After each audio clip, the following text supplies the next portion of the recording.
পাঁচটা বিষয়ে মনোযোগ দিলে আপনি কিন্তু সঠিকভাবে একজন ইউটিউবার হতে পারবেন। আর আপনি ইউটিউবারের সফলতা অর্জন করতে পারবেন এই পাঁচটা বিষয় যদি আপনি খুব কঠোরভাবে নজরদারি করেন। স্টেপ নাম্বার 1, সঠিক নিয়মে একটা ইউটিউব চ্যানেল ক্রিয়েট করতে হবে।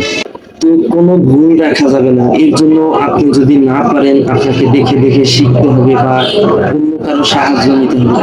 তবে নিয়মটা সঠিকভাবে একটা ইউটিউব চ্যানেল ক্রিয়েট করবেন। স্টেপ নাম্বার 2, আপনার phone number verify, email verify, এগুলোর একটা সাবজেক্টও যেন বাদ না যায়। স্টেপ নাম্বার 3, নিয়ম মেনে ভিডিও আপলোড করুন। একটা সময় ইউজ করবেন যে সময়টায় আপনি প্রতিদিন বা 5 দিন অন্তর অন্তর বা 1 সপ্তাহ বাদে বা 1 মাস পরে একটা ভিডিও আপলোড করবেন।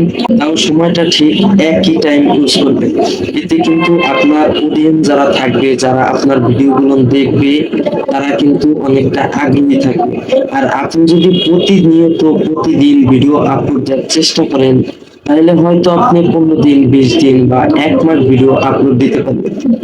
এরপরে কিন্তু আপনি ভিডিও করার জন্য টপিক খুঁজে পাবেন না। তো এর জন্য আপনাকে একটা সময় নির্ধারণ করবেন, যেমন উইকলি করতে পারেন বা মান্থলি একটা ভিডিও আপলোড করবেন, এরকম একটা সময় বেছে নেবেন। তো স্টেপ নাম্বার 4, নিজের কন্টেন্ট ভিডিওগুলো ছাড়বেন। যে ভিডিওগুলো তৈরি করতে পারবেন কষ্ট করে, সেই ভিডিওগুলো নিয়ে আপনার চ্যানেলে শুধু আপলোড দিবেন। এতে কিন্তু আপনার চ্যানেল মনিটাইজেশন করাতে কোনো সমস্যা হবে না। স্টেপ নাম্বার 5, ভিডিও এডিটিংটা আপনাকে ভালো করে শিখতে হবে। আর আপনি যদি ভিডিও এডিটিং না করতে পারেন তাহলে কিন্তু আপনি ইউটিউবে কাজ করে সফলতা অর্জন করতে পারবেন না। কেননা অডিয়েন্সরা যে ভিডিওগুলো দেখবে, আপনার ভিডিও কোয়ালিটি যদি ভালো না হয় তাহলে কিন্তু দেখবেন না। যেমন আপনার সামনে যদি দুইটা অপশন দেওয়া হয়, একটা একতলা বাড়ি এবং একটা 5 তলা বাড়ি, তাহলে আপনি কিন্তু একতলা রেখে 5 তলা বাড়িটি নিবেন।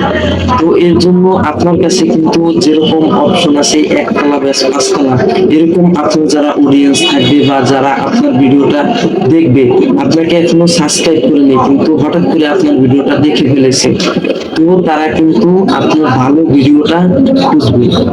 তো নরমালি ভিডিও যদি হয় তাহলে কিন্তু কখনোই আপনি সফলতা অর্জন করতে পারবেন না।